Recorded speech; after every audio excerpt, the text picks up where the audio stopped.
Hola a todos y todas, una vez más, bienvenidos y bienvenidas a La Cabulla, este programa especial patrocinado por el energético equipo de Ávila TV y las rozagantes muchachas que hoy nos graban con toda su energía matutina. Hola muchachas. Bueno, como en otros episodios, estamos hoy con una candidata a la Asamblea en el marco de estas elecciones parlamentarias que se concretarán el 6 de diciembre del presente año, de cara al nuevo periodo parlamentario, también por supuesto 2021-2026.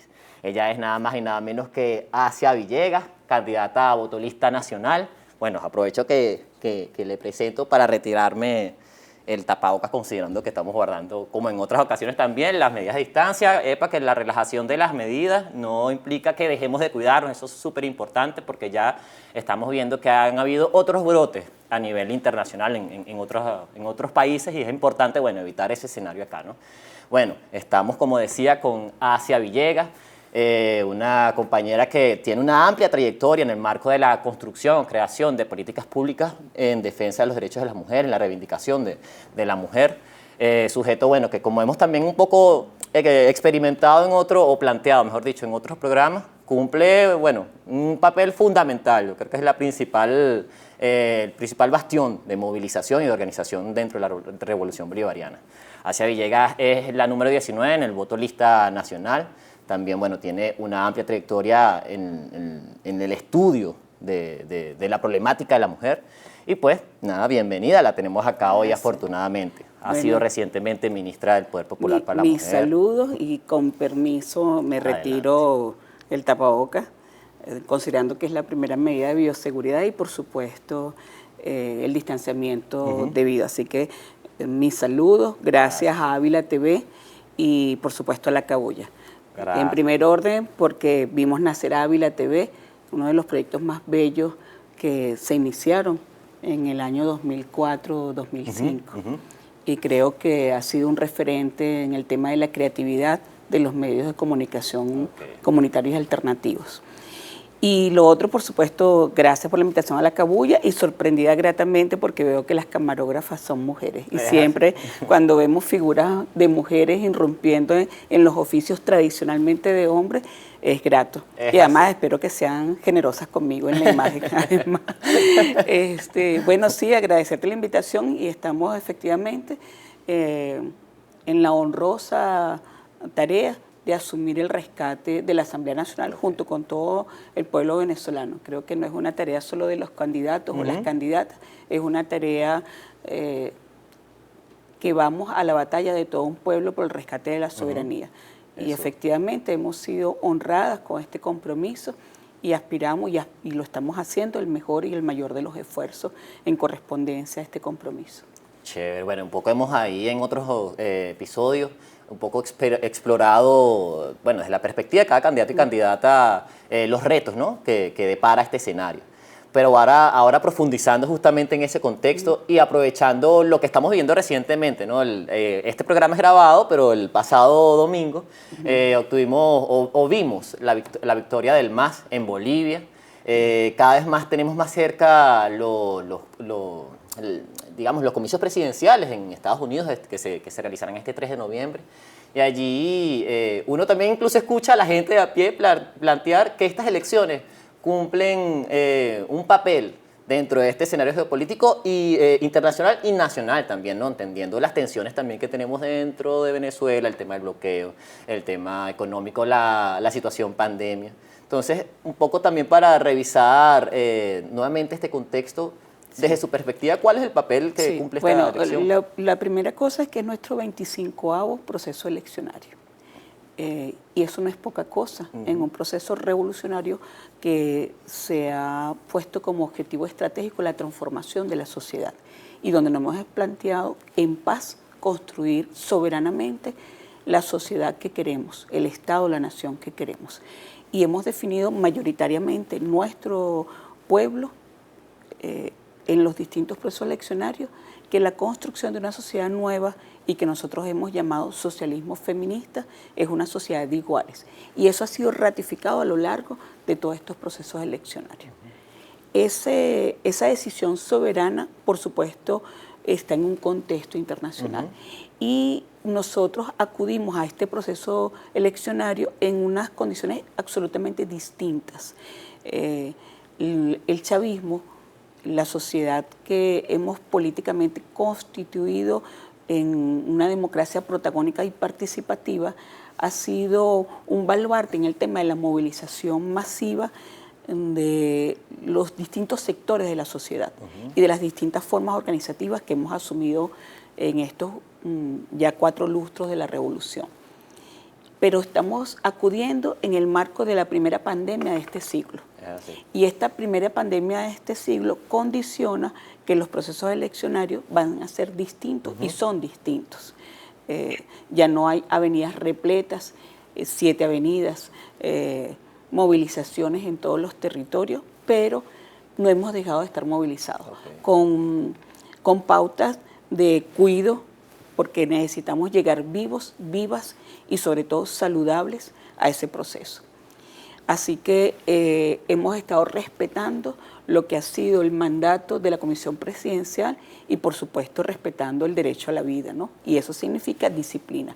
Y nuestro pueblo ha demostrado disciplina para ello. Y hemos considerado distintas estrategias, desde las movilizaciones reducidas, con las distintas formas como el distanciamiento, como la mascarilla, como las medidas de higiene de las manos y del rostro, pero también hemos acudido al casa a casa. No ha sido el casa a casa abandonado como estrategia, con el respeto a las medidas, por supuesto, de bioseguridad. Y lo otro es sectorizar las reuniones y en cascada trabajar con lideresas y líderes de las comunidades para entonces poder desplegarnos de manera compartida los distintos sectores. Creo que fueron estrategias definidas para eso. Ahora, eso está ocurriendo en distintos países que no han paralizado los procesos eleccionarios y sobre todo porque el mandato de este proceso eleccionario, quiero concretar, es un mandato constitucional. Y si algo está definido en el texto constitucional es que el 5 de enero asume una nueva asamblea. Ahora, esta asamblea es también una asamblea distinta porque vamos a su rescate. Vamos por el rescate de la eticidad de un espacio que fue escenario vulgar y soez, no solo del robo del patrimonio de la nación, sino de una condición apátrida que llamó a la bota extranjera, que llamó a la acción imperial a intervenir nuestro país. Así que vamos al rescate para decir al mundo que Venezuela en el poder legislativo tiene un espacio para el diálogo político, para construir paz y sobre todo para normar la construcción de esa sociedad que queremos los venezolanos y las venezolanas soberanamente. Bueno, muchísimas. Por supuesto que quiero cerrar con 2 cosas que tú me planteabas. La victoria del pueblo bolivariano, el pueblo boliviano, es fundamental. Fue tan arrasadora el triunfo de las fuerzas democráticas de Bolivia que no se pudo concretar lo que se había fraguado, que era un fraude. Fue tan arrasador que sabían ellos el peligro al que estaban sometidos. Y pareciera un discurso esquizofrénico que aquellos que llamaron al golpe hoy celebran esta acción de absoluta manifestación democrática del pueblo boliviano. Y para muestras un botón Almagro. Lo cierto es que también en Estados Unidos se avisó un proceso eleccionario donde ya cantan fraude tempranamente. Y lo otro, que por supuesto ese conjunto de acciones y medidas coercitivas, unilaterales e imperiales se irán agravando en la medida que la desesperación también los cobija. Y esa desesperación nada más y nada menos es la fuerza de los pueblos que luchan por su soberanía. Bueno, un poco a tomar en cuenta entonces, digamos que eso continúa ahí, hay que seguir un poco, digamos, observando y analizando ese escenario. Claro, porque eso va a tener expresiones concretas. Exacto. La economía norteamericana se mueve en función de acciones guerreristas y los intereses de esa fuerza, por supuesto, están en juego en este momento. Bueno, vamos a cerrar así este primer segmento con esta lectura del contexto de cara a estas elecciones parlamentarias y ya regresamos con La Cabulla.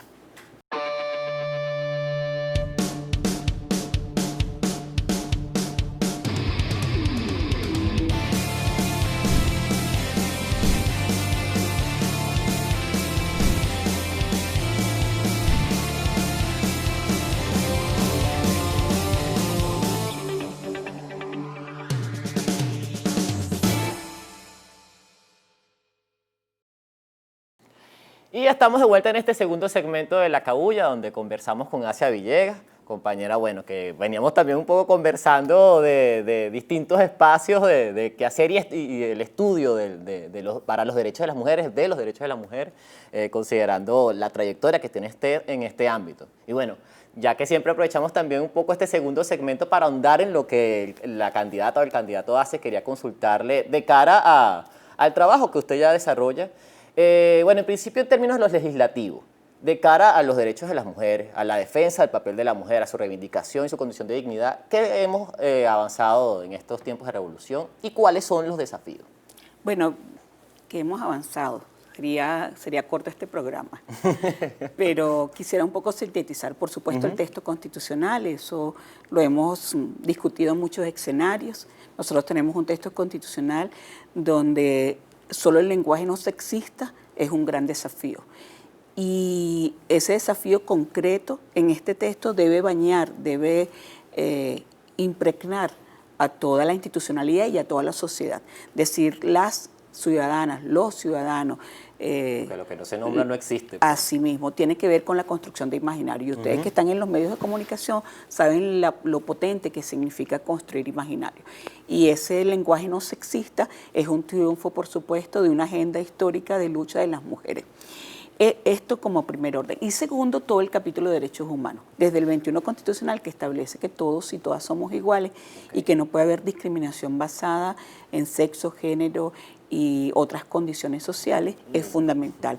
Pero además también fue muy ampliado también el artículo 21 constitucional en las leyes del Poder Popular, donde establece también la igualdad, no solo basada en edad, sexo, género, condición social, etcétera, sino que además expresiones y orientaciones de género, que es un avance importantísimo.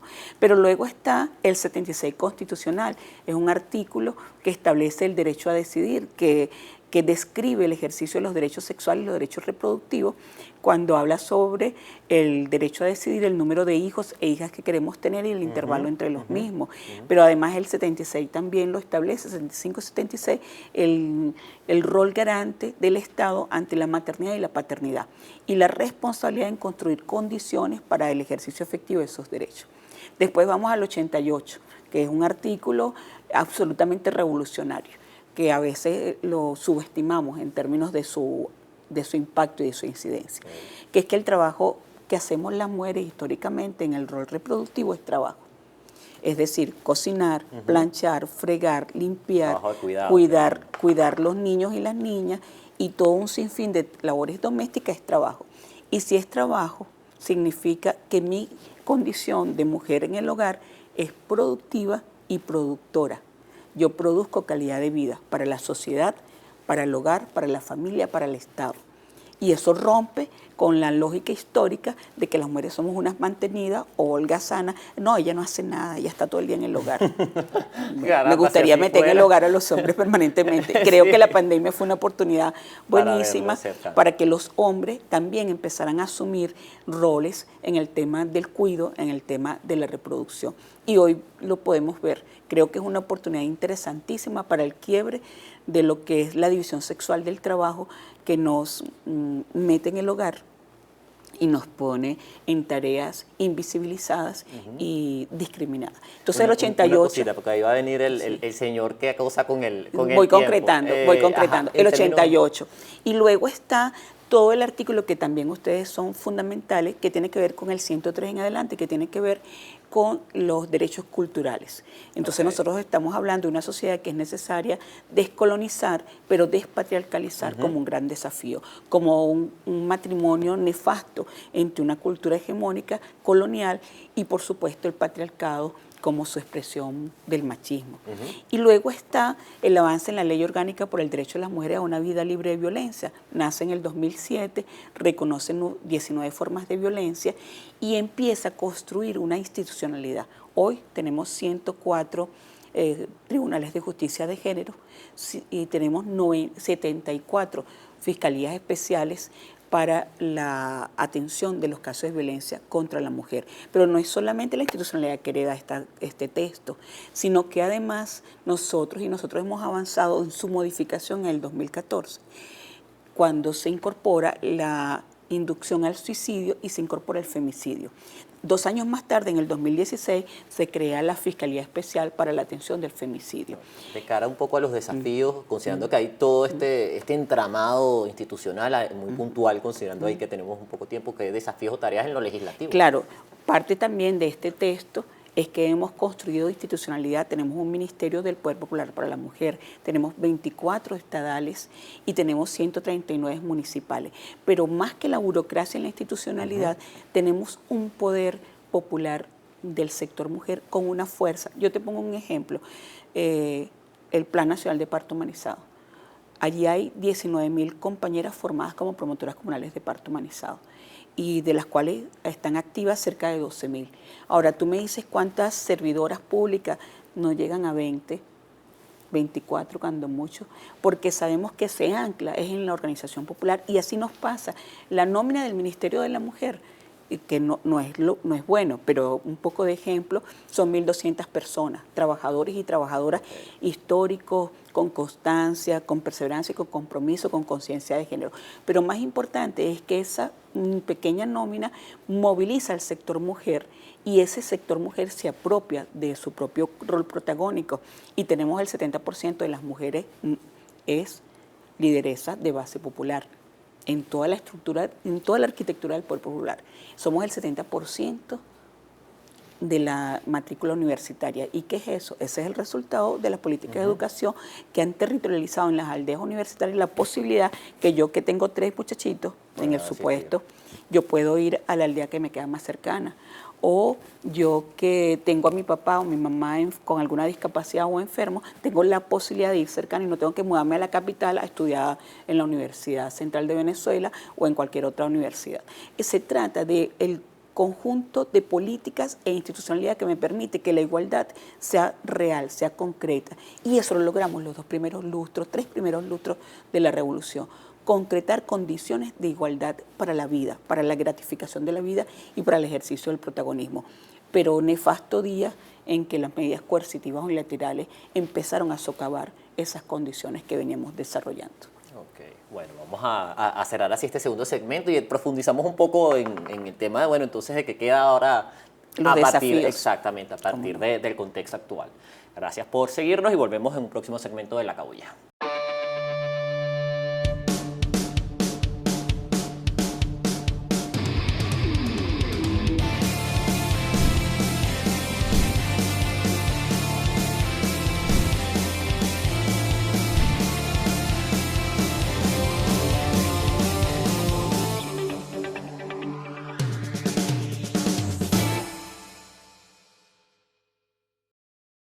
Hola nuevamente, estamos de nuevo en el tercer segmento de La Cabulla, en este programa, donde conversamos con Asia Villegas, candidata a votolista nacional de cara a este nuevo periodo parlamentario 2021-2026, cuyas elecciones se concretarán este 6 de diciembre del presente año.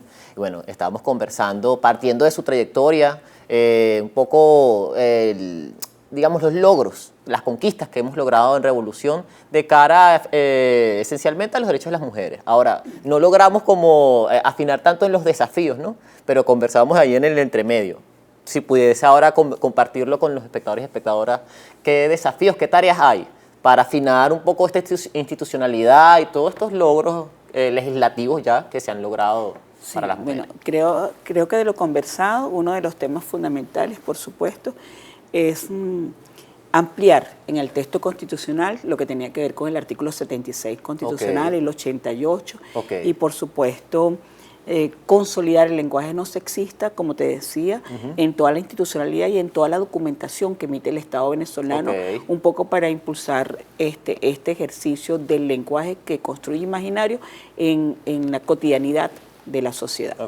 Luego está todo el tema de consolidar la formación y la preparación de lo que llamamos los órganos receptores de denuncia y los servidoras públicas, funcionarios y funcionarias. Y por supuesto el rol participativo de la defensora comunal de los derechos de las mujeres en el proceso judicial y extrajudicial, y por supuesto ampliar formas de violencia que no estaban contempladas en estas 21. como la violencia política, por ejemplo, o el tema de las redes sociales y sus formas violentas de menoscabar la figura y la dignidad de la mujer. Y así como esa, una necesaria revisión no solo de la ley orgánica por el derecho de las mujeres a una vida libre de violencia, sino que nos quedó pendiente el tema de la ley de la igualdad. Por supuesto que todo esto pasa por la comprensión de la corresponsabilidad de la sociedad y por supuesto todo lo que tiene que ver con el presupuesto sensible al género como uno de los temas fundamentales. Y también uno de los temas que ha sido histórico en nuestra gestión, que es el tema del parto humanizado. En el año 2018, en la Asamblea Nacional Constituyente, se aprobó un decreto constituyente que es el de promoción del parto humanizado. Y en esa promoción del parto humanizado, ampliarlo, alcanzado, consolidarlo y convertirlo en irreversible. Como hijo del Plan de Derechos Sexuales, Derechos Reproductivos.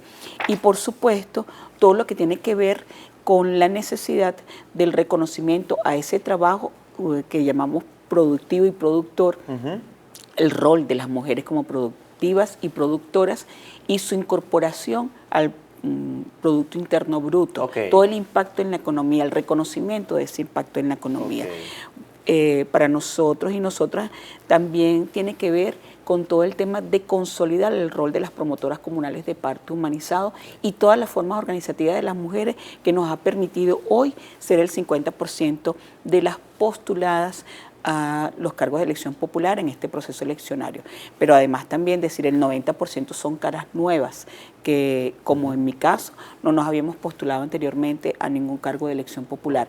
Y más interesante todavía, el 40% son jóvenes, que es la gran apuesta por transferir el testigo y porque los jóvenes, las jóvenes, asuman que el futuro no es mañana, sino hoy. Construir la sociedad que queremos, esa sociedad de iguales, pasa por la incorporación de esta población joven que debe tener las riendas en esta sociedad socialista, feminista. Además, el 25 de octubre celebramos el Día del Socialismo Feminista, cuando el presidente y el comandante eterno Hugo Chávez se declara así feminista y declara además que este modelo es un modelo socialista feminista. Bueno, conversaba justamente en el marco de este orden de ideas, que es el primer cargo de elección popular, ¿no? al que accede. Ha sido ministra anteriormente de la mujer, pero bueno, ¿quién más es Asia Villegas ahorita también como para compartirlo y poner al tanto un poco? Bueno, una ciudadana venezolana que apostó y apuesta por la transformación para una sociedad de iguales. En mi caso particular, yo soy médica y yo me formé en Kiev, en Ucrania. Vengo de una familia numerosa y era imposible que yo estudiara medicina en el país, no era posible en términos económicos. Me acuerdo yo que el Harrison, que es un tratado de medicina interna, costaba lo que era el salario de mi madre, por ejemplo.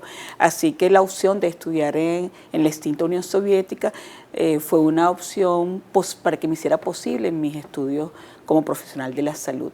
Y cosa que le agradezco a ese Estado que me formó, no solo en términos de la profesión de la salud, sino todo un paradigma de la salud como derecho, la salud no como mercancía y por supuesto el tema ético y político donde el humano es centro de las políticas de salud.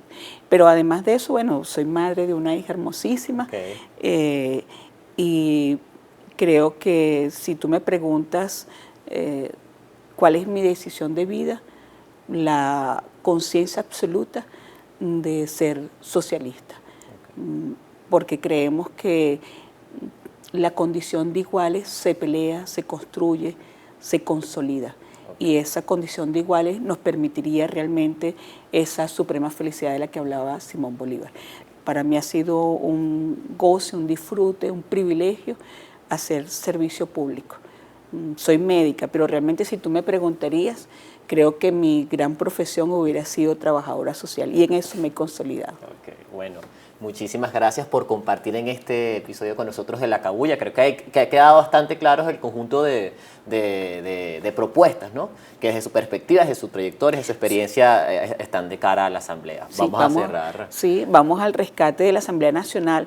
La Asamblea Nacional como un espacio para dignificar por supuesto, el diálogo político de alto nivel que nos permita la aprobación de presupuestos dignos para la salud, dignos para el goce y el disfrute de la educación y sobre todo, por supuesto, los presupuestos sensibles al género. Pero también vamos a denunciar, a rechazar categóricamente lo que han sido estos 5 años de grosería y vulgar robo del patrimonio de la nación. Vamos también a convocar a la unidad indestructible de todos los movimientos de mujeres en sus disímiles formas de organización para construir juntas esta sociedad de iguales por la que apostamos, soñamos y nos ha dado insomnio durante décadas.